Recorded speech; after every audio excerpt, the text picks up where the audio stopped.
Welcome to another episode of the Angels Positivity and Love Show. Incredible experts the world over with amazing insights, experiences to share with us, and much more. I would argue they're here to share their actual vibe. That's a lot of love, and they're here to share that amazingness with all of us. Coming back is John Gray, the acclaimed John Gray.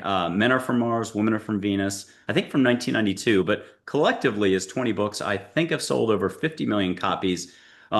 Much more than that, though. He's a couples counselor.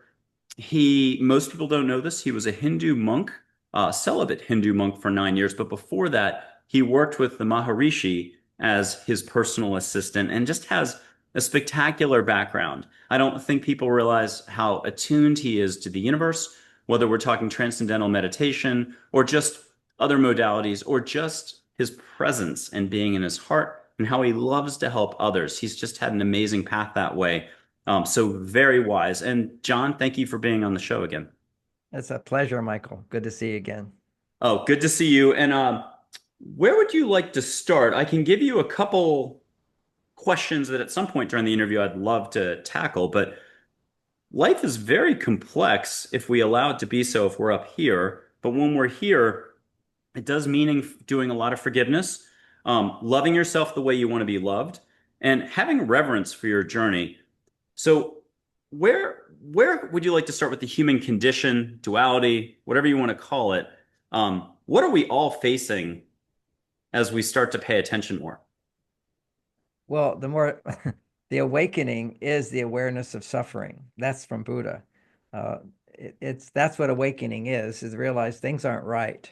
And I see that happening all over the world now. This is at least in the world I live in the Western world, people are realizing that they've been lied to.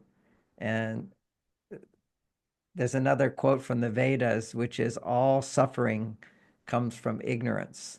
And a way of interpreting ignorance is believing a lie. And, in psychological terms, the lie is when we're children that we deserve to be punished, that we deserve to suffer, that we don't deserve to be loved unless we adapt and change who we are, as opposed to an unconditional love that all children deserve and need. And that's the big lie. In terms, we all come into this world. If I'm not better, then I don't deserve to be loved. And therefore, if I am better, I will be worthy of love. And the truth is that if you feel worthy of love, you will always want to be better. A lot of people have the thought that, well, I could have never achieved my success if my parents hadn't punished me or if I hadn't gone through that. And that's your journey, and that you wouldn't have achieved success.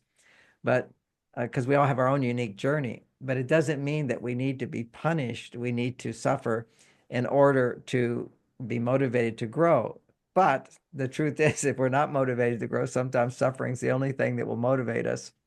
I know in my own personal life, well, it's the suffering has always motivated me to be a better person and healing the suffering. My last big suffering was my wife dying of 40 years we were together, and a big part of my life. And still, at times, I suffer. And then I quickly go into how I process that, which is suffering is the reality of this is not the way I want my life to be. I want her to be with me. And so you have to accept that she's not, and you have to move on and find other ways of finding love and support and being happy. And so I start to feel suffering in my heart, and then I feel I miss her. I wish she was here. And the reason I miss her is because I love her. And then I feel my love, and the suffering goes away. Is that always you ask the question of why, um, or who? That's another one. You go deeper inside, and the closer you get to yourself, the more happy you'll be and the freer you are of suffering. It's our reactivity to not having what we want, our reactivity to not being safe, our reactivity to believing a lie. Now, what's interesting is whenever you believe a lie, you're not safe. When reality hits you, it's always like, well, you have to accept it, and there's a moment of peace. And then we get caught up into our brain again of fearing things to happen in the future or feeling regret about things in the past. And that's our nature. And so the key is to just notice that's happening and be aware of the feelings And then how are you going to react to your own feelings? And it's always, well, why am I feeling this way? And in the case of the suffering with my wife, it's the feeling of, I love her so much. I miss her so much. But why I miss her is because the real reason is because I love her. And when you feel the love in your heart, healing takes place. You'll be back in present time. Another suffering that happened to me, now that was, I guess, now 7.5 years ago, when Bonnie died. But a big one is a year ago, the person who was managing all my savings accounts uh, committed suicide after he lost all my money. So that was another big jolt in my life. I have responsibilities for my children and my grandchildren and all these people, and uh, had everything set up, and that is gone. Uh, and it took a lifetime to build that. So what do I do? Well, I build it again, so I can look at the suffering there is just how I react to that with the fear and the guilt and the regret and all the mistakes. You process it and you let it go. And then what happened is when I healed that, I realized that this was a huge gift. I sat down at the beginning of this year and wrote 1,000 pages of 3 new books that will come out this year. I hope they'll come out this year, and outlines for another 7 books. So I came up, I'm going to write another 10 books, and hadn't written a book since my wife died. And it's, you know, I found comfort and in many, many different ways. I probably watched, it was during the lockdown. We all at home, so I was watching a lot of movies and enjoying my life. And I really enjoy where I live. I've always been traveling, so I've been happy just staying here. But I lost my motivation to write books. It wasn't like I was still counseling, I'm still traveling, but the hard action in my life, which is what I'm here for in this world, is to write books. And it's hard work, it's suffering, there's no question about it, but then I overcome it and then I feel fantastic. And any writer, you see a lot of people say, oh, I love writing, and they write all the time, but they're not published.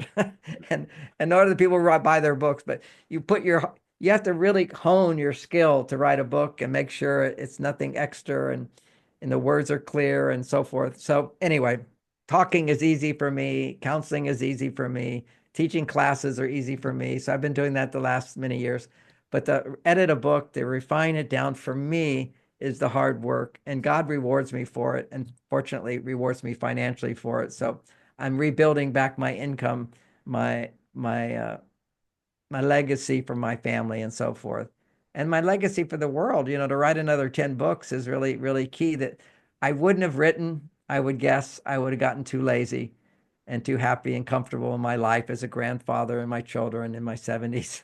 and but this was a shock, and having processed it, now I have this amazing motivation to write these books, and they're beautiful, and I'm very proud of it. And it would never have happened if I hadn't lost all that money. Such clarity and so gentle. I love it.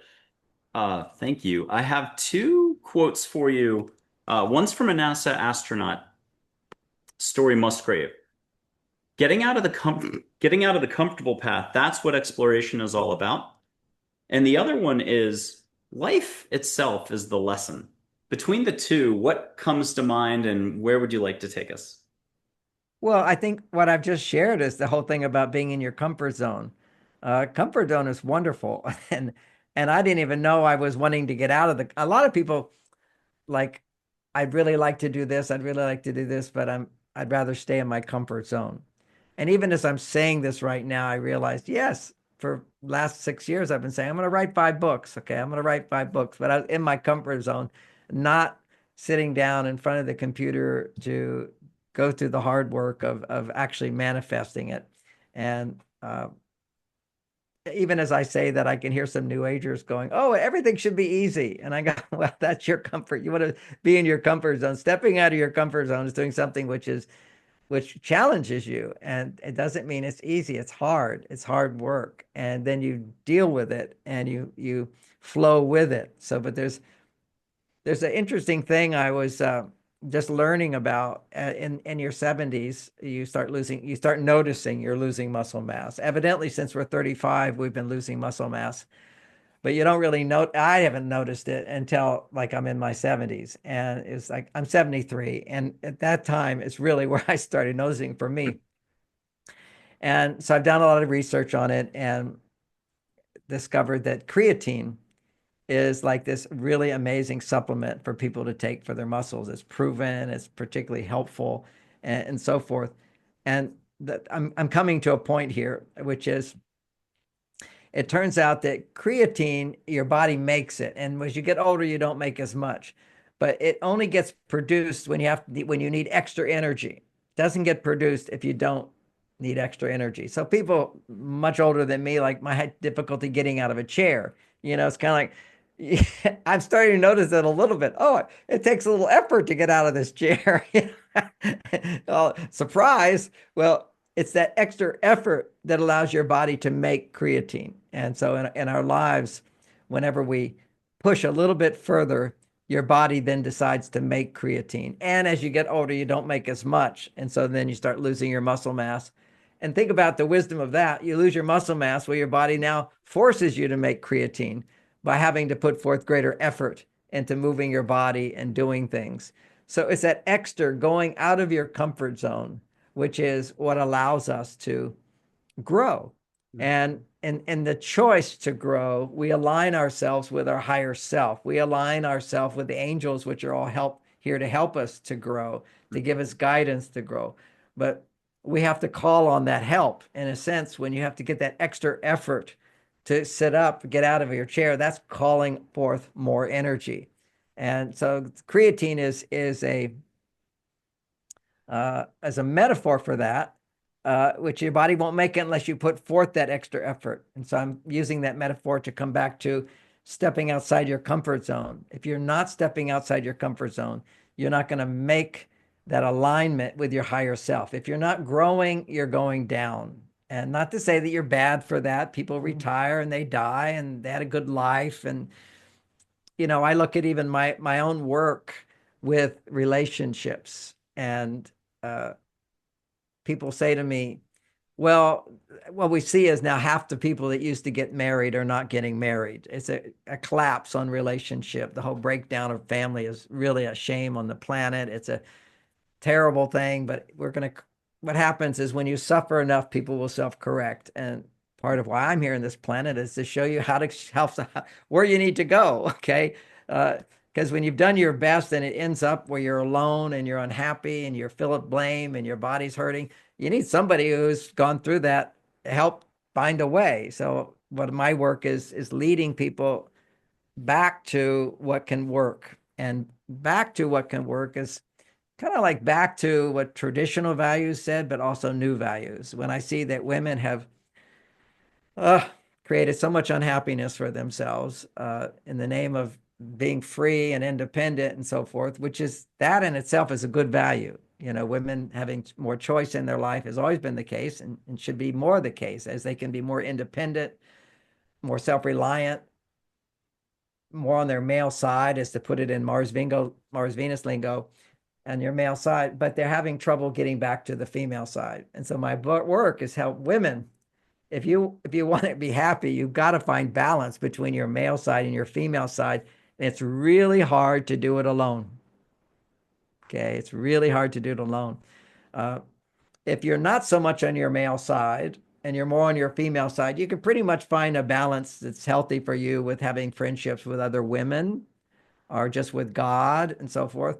But if you're going to be on your male side, you want to be more powerful in life. You want to feel that power. Some women feel, oh, I want to be independent and I want to be independent free and I want to make a difference. And that's great. That's work. I want to go to work every day. That's a good thing. No question about it.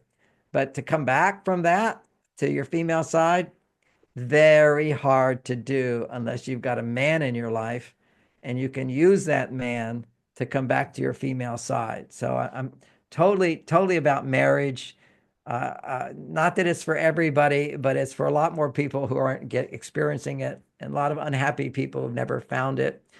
And they often say, well, so many people get divorced. Why should I even try? I said, because according to statistics, 50% of the marriages are happy.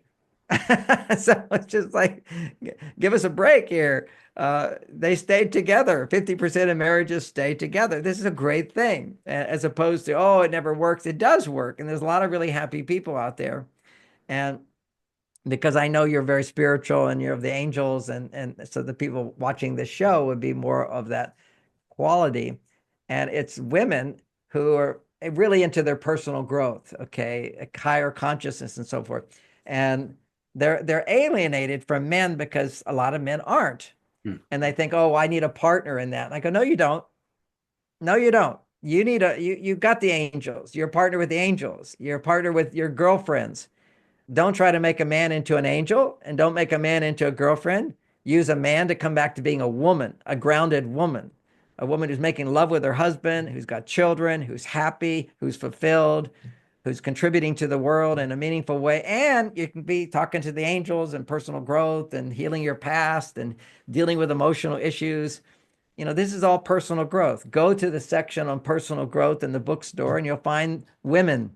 You won't find that many men. There are exceptional men. I'm one of those men. You're one of those men.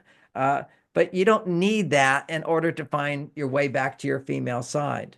What you need is a very grounded kind of guy who loves you, who's attracted to you, who wants to be with you, who wants to provide for you. He doesn't want to read personal health books, personal growth books. He's just I kind of want to say playfully, a meat and potatoes guy, and he likes fixing his engines. And he already has sports and he has guy friends and he likes watching the sports or watching news. He's not into, all the personal growth. He's the perfect balance for the woman watching this show. These are guys that are grounded, and you kind of go, well, I can't talk with him. I can't share myself with him. Yes, you can. They're the best. You just say, I want you to listen. I don't need you to say anything or do anything.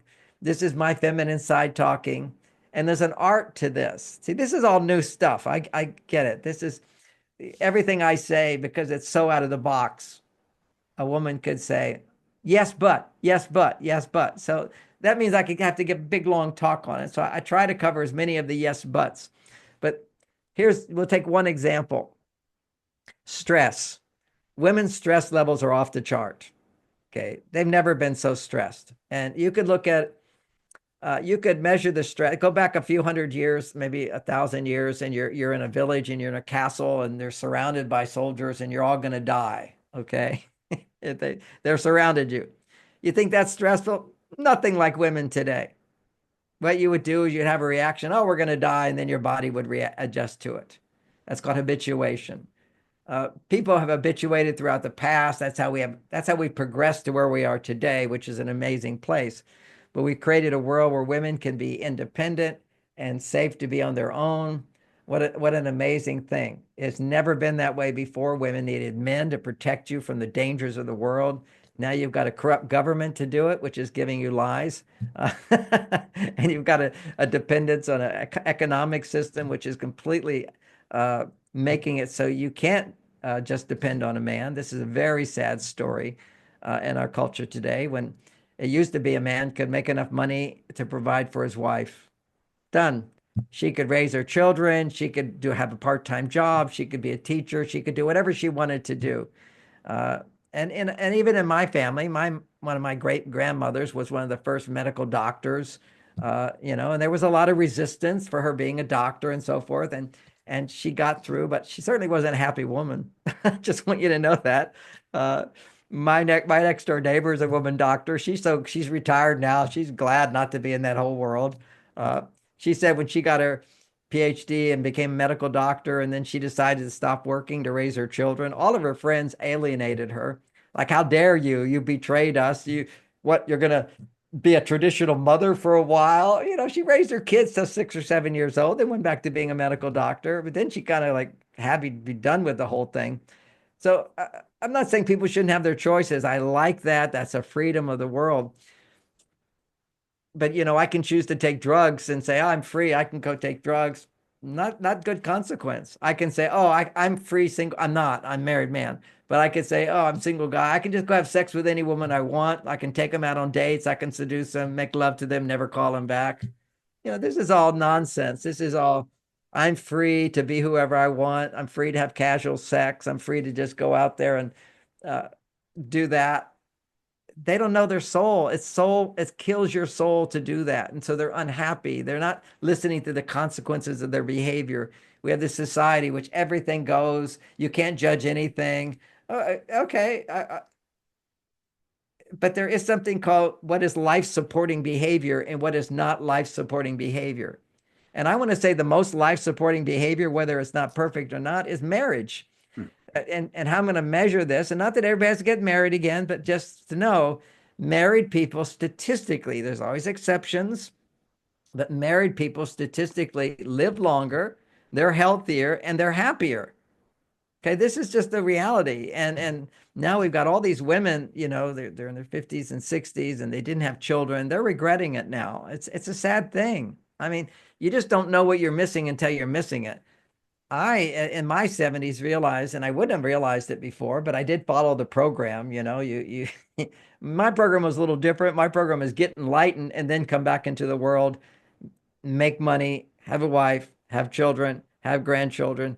And boy, you're in your 70s. So sweet to have these little grandchildren all over again that you're not responsible for. And they all love you so much. It's the greatest thing. And you start realizing that as a man. I think women sense it earlier, but a lot of women have been able to have that wisdom because they were too far on their male side. If you look at Tibetan wisdom, in Tibet, there's this saying that at first I remember it because at first I thought, what? It sounds not right, but actually it is right. They say, what is the virtue and value of femininity? What is the virtue and value of masculinity? Masculinity is compassion. If you look at all greatness in men, it's about giving your life for others. It's about being of service to others. For men, it's about doing dirty, dangerous jobs. Why? Because you want your wife to be happy. You want your children to be happy. You want your country to be saved. You want the world to be a better place. And yeah, women want all that, but they're not out there on the front lines. They're not. And when they do go on the front lines, they complain about it and they're unhappy about it. Men are happy about it. Okay. We're proud of it. That's masculinity. I'm not diminishing women. I'm just saying this is our great suit as men, masculinity. What is it for women? It's wisdom. And wisdom is the same thing as love. Wisdom, when you interpret something correctly, you will love it. And wisdom is knowing how to be happy, how to create a home, how to create a family, how to create loving relationships. Relationships is the domain of women. And when women lose their connection to relationship, to the heart, men are lost. Men depend on women for that. Boy, did I learn that when my wife died. I mean, my life fell apart. She was just handling so much and creating all the relatives and the connection and the family and the joy and the happiness and the food. And they had the wisdom of all this. I'm not saying not some men may have that, but generally speaking, it's the women that create a home. Men build a house. Women create the home. And women are lost. They're lost. And when I say women are lost, I mean so many women. Certainly, I'm now remarried and very happy. My wife is not one of those women who's lost, okay? But there's a lot of lost women in the world. It's because they're on their male side and they need to either feel, there's one group that says, I don't need a man, and then they're very unhappy eventually. And then there's another group which is, I need a man, but I can't find a man. There's no man good enough. Now, why is there no man good enough? There's so many great men out in this world. You're too picky, because you're expecting him to be some perfect being or some guy who's in touch with his female side, when actually these guys, there is a problem with guys that they're too far on their female side. What you want is a grounded guy who's got a job, who can support himself, who can create a home like you've got, for example. And boy, you're lucky to find that. That's just the prerequisite. He needs to have a job. He needs to be able to support himself. And he doesn't have to read all these personal growth books, spiritual books, and whatever. And if he does, make sure the danger zone, can he also support himself?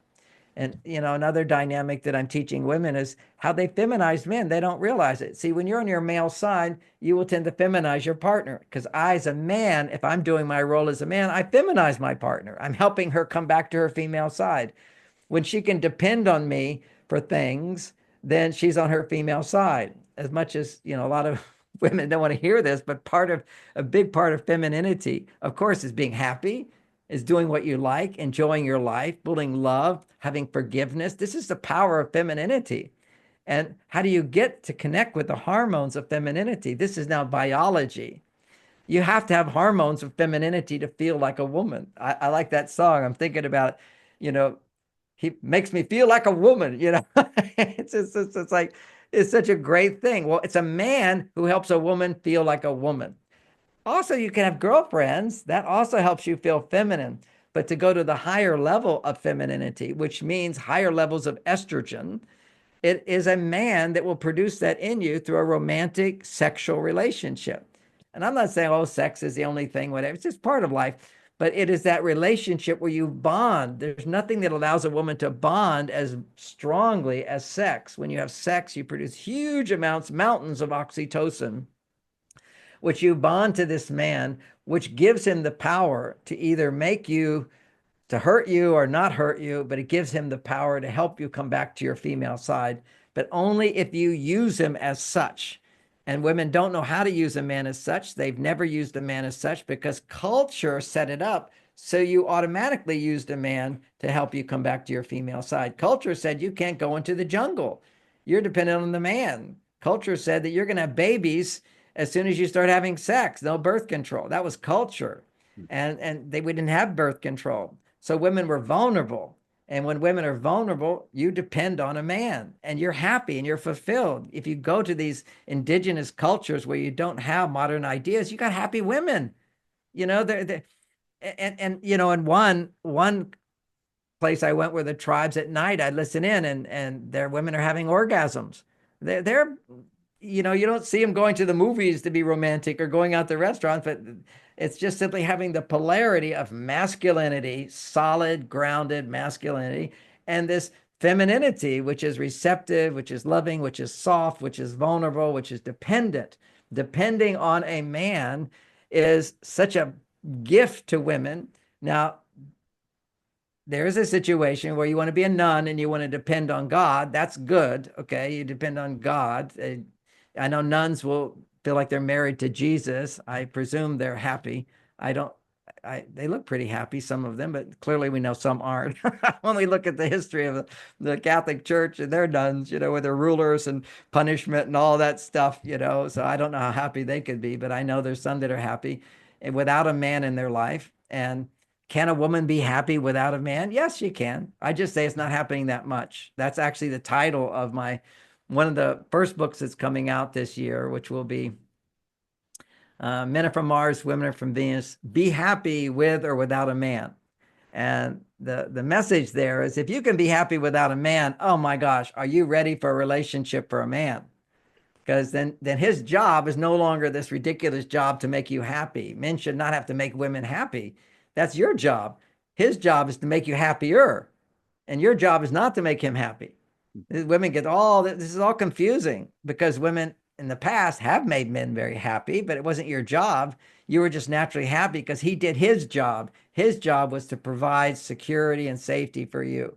And now you can do that for yourself. So what do you depend on him for? Because you can't feel love. This is a big another shocker. You can't feel love unless you depend on someone for something. That's called trust.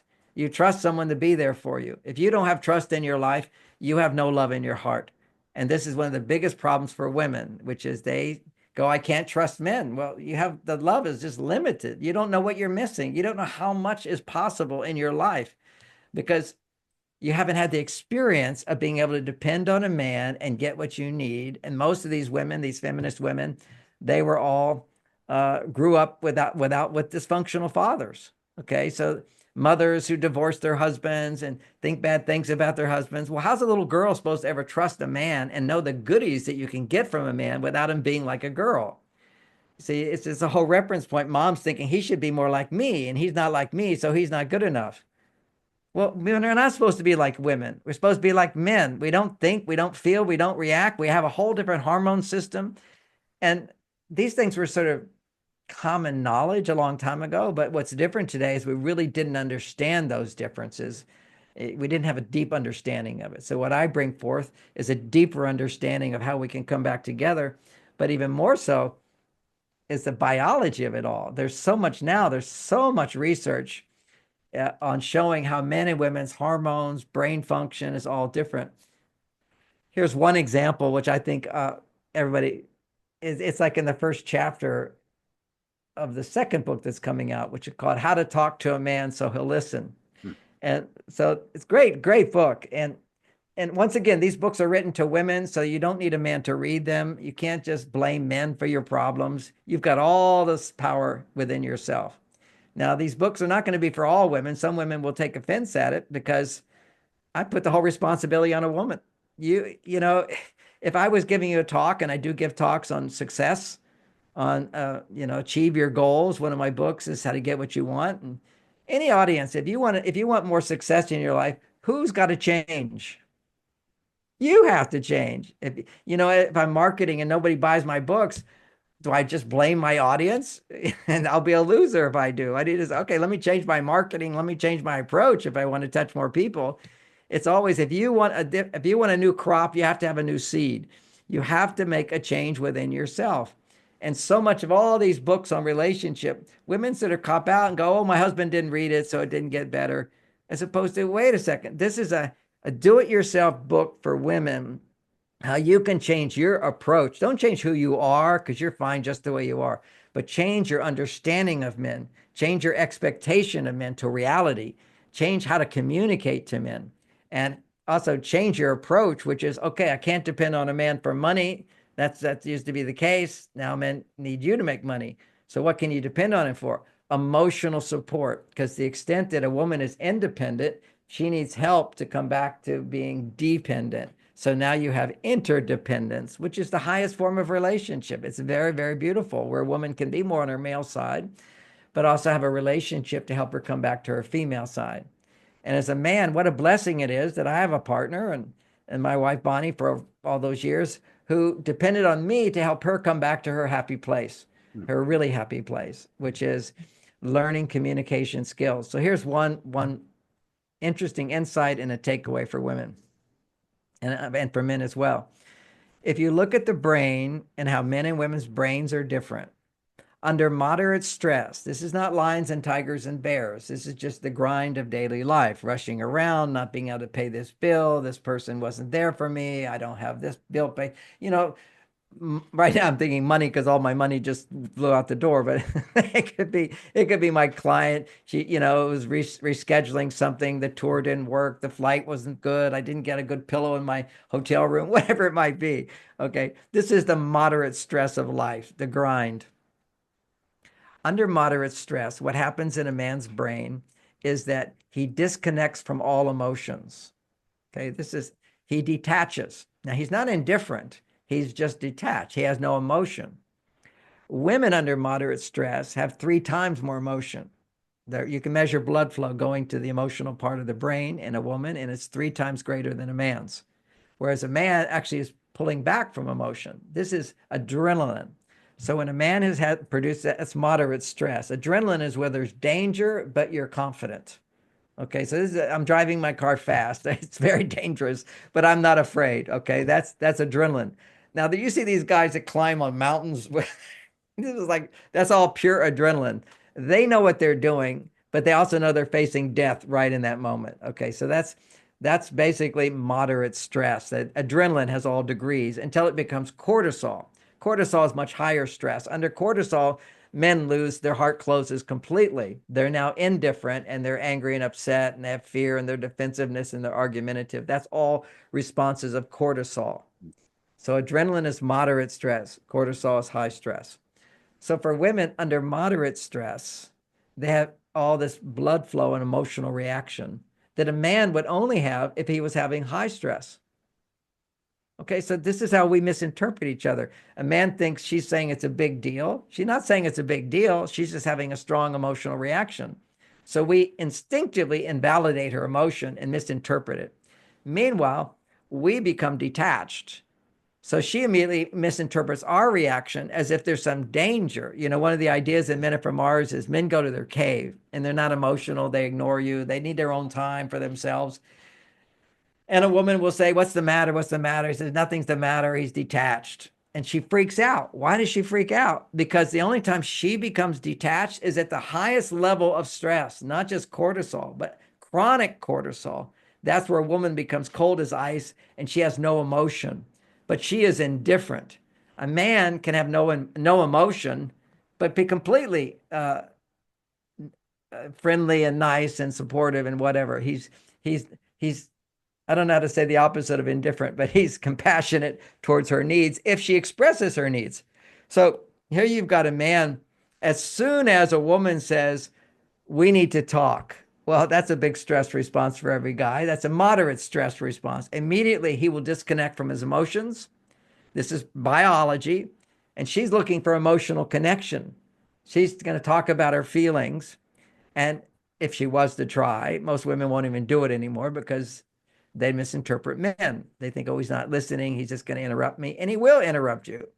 And he will here take some data in and he'll suggest something to you, because what happens under moderate stress is men have a surge of blood flow away from the emotions, and it goes to, I have to remember what part of the brain it is. My part, it's the left prefrontal cortex of the brain.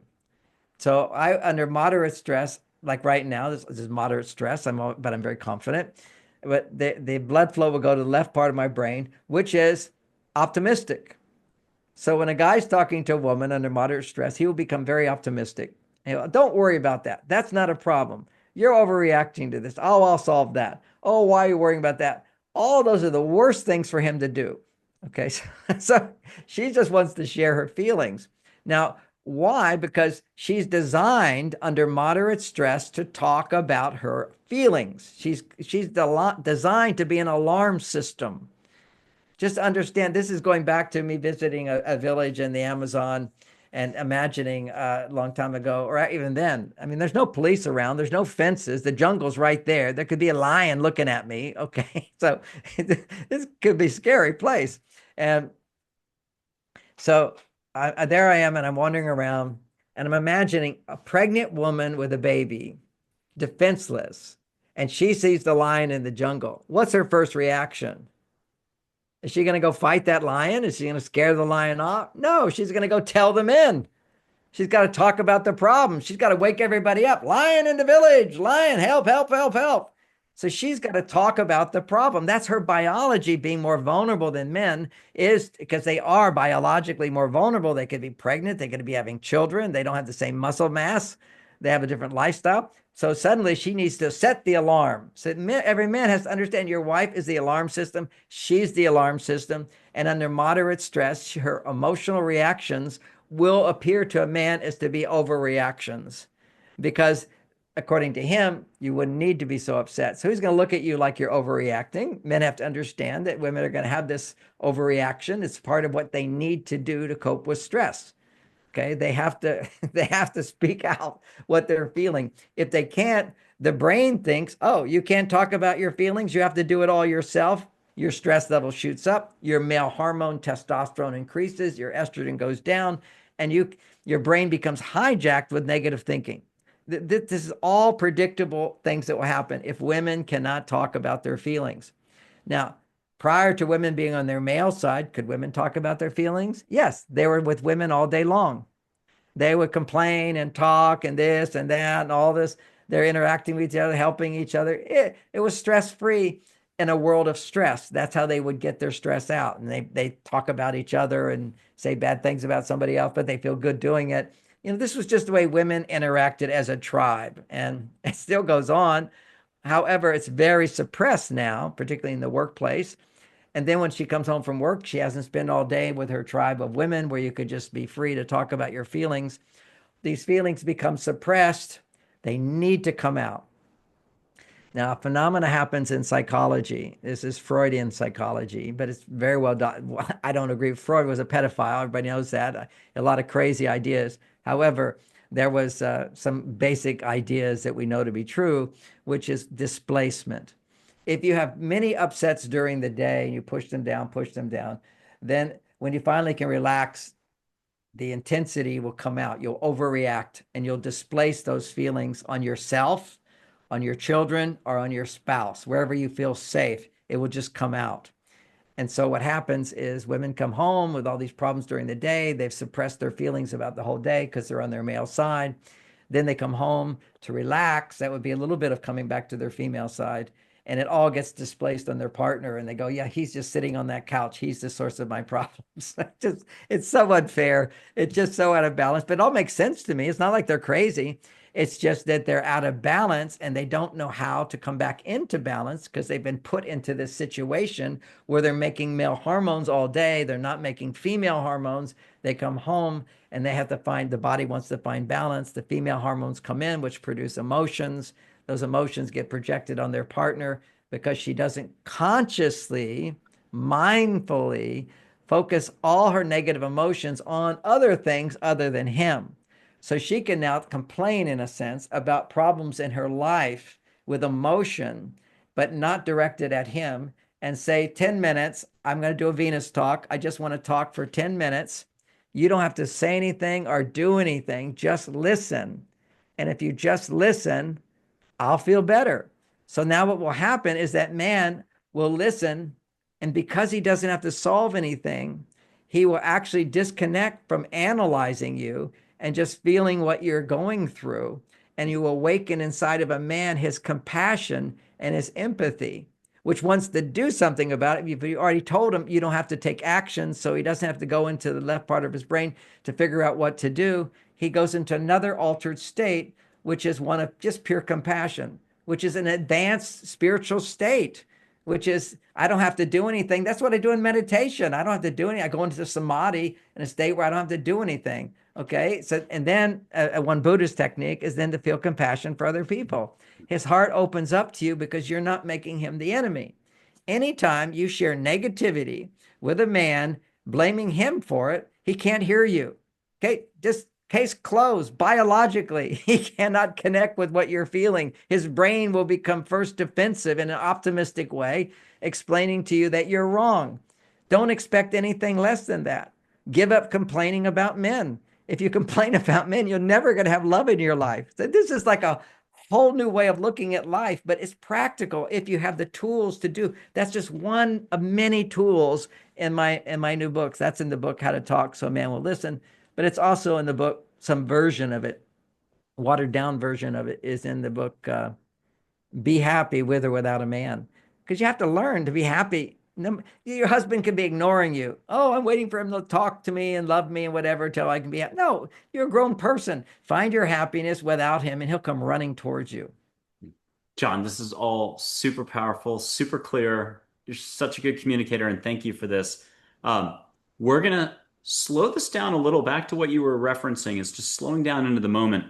And in a little bit, I'll light some sage, but I'd like for you, if you could, to give us a mantra that helps a person slow down Hmm. to get their groove back on or be in their heart. If you could repeat it for us 3 times so people can pick up on your vibe. And after that, I'll blow a little bit of sage, but I'm going to give you like 2 or 3 quotes in just a second. You can be happy now in this very moment without a single reason. Also, trust your heart and trust the universe more, that there are forces beyond us that are here to help. And later, I'd love for you to address that as we close out. I love that idea of I'm not alone. What the phrase it comes to mind, in my sessions with my clients, we always sort of end on a prayer with some affirmation based on what they're going through. But mine that I do when I get a little stressed is I'm at ease and comfortable in all situations throughout the day and throughout the night. I'm not alone. I would add that because I'm talking to you and people are aware of the angels. And always at the end of my meditations, I'll just say, you're here in this world for a reason and you're not alone. I'm here in this world for a reason and I'm not alone. I'm at ease and comfortable in all situations throughout the day and throughout the night.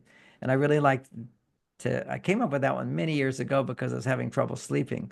So during the day, I was just affirming, I'm at ease and comfortable in all situations throughout the day and throughout the night, setting my mind at ease to sleep through the night. And it was very, very helpful. Beautiful. I will light some sage. People have watched the show. We do this 80% of the shows, maybe 300 taped episodes of different types. Mind, body, spirit panels. Collectively, the panelists can smell it, or something like that. They can do joint hearing, seeing, blah, blah, blah. But this is some sage. I'm going to light it. And for folks at home, just give yourself permission, even if you're watching this show in 2030, you're in Tokyo, Berlin, Christchurch, it doesn't matter. Time and space isn't quite what you think it is.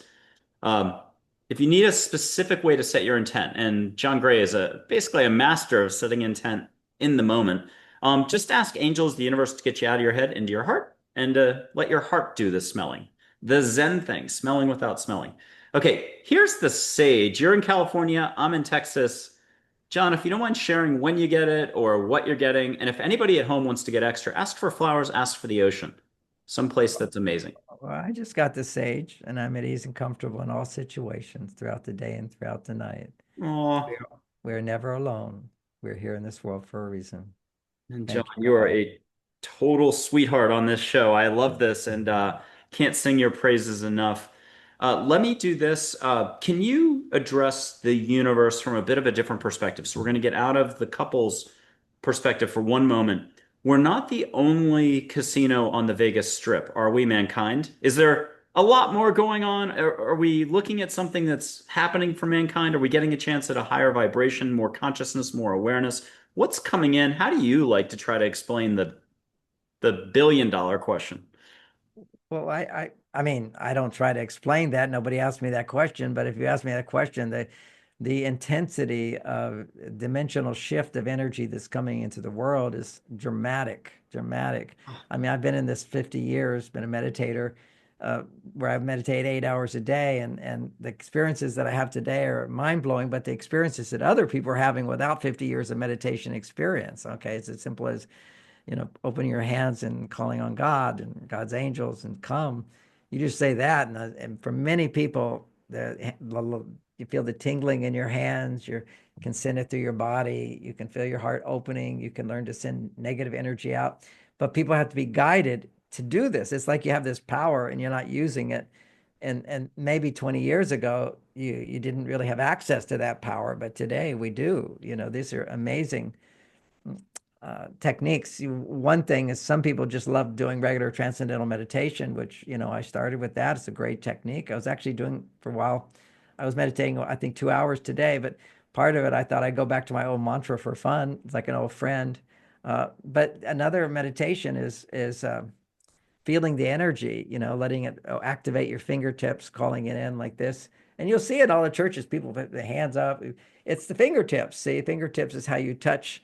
It's how you touch the world. It's how you touch God. And then of course, your whole body, I can feel it now, feeling the whole body surrounding me, expanding out to the universe, and then creating vortexes around your body. There's a lot to do in meditation, and this guidance is coming onto the planet now, more and more so. But the key that people can feel this energy and feel the angels and feel the sage that you just sent. This is all like amazing thing happening today.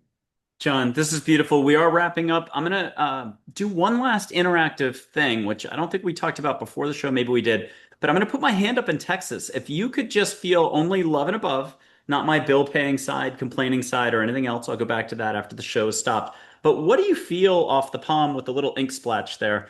Um, what do you feel at your end? You can feel with all of you. You can put your hand up either way. And what are you getting? Well, tingling energy. I feel the energy. I feel peace. I feel calm. Oh, well, thank you again. And could you give us last one last reminder how to walk a smoother path? And you're so good at this, and you have so many different ways to slice it. What's one last reminder for us? Well, what comes to mind, I was just hearing a quote from somebody else, but it was that we can only control our mind. We can't control events around us. And all of your suffering is always trying to change what has already happened. It's allow, and I can control my mind, meaning I can look at something in a different way.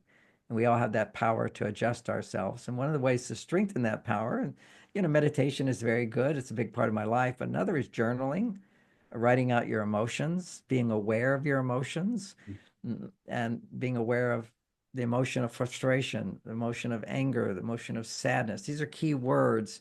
They're I feel emotions, not I feel like. I feel like is a thought, but instead an emotion. And whenever you're not feeling your full positive self, write out some of your emotions, always starting with the negative and coming back to what you want, then coming back to forgiveness and acceptance and appreciation and gratitude.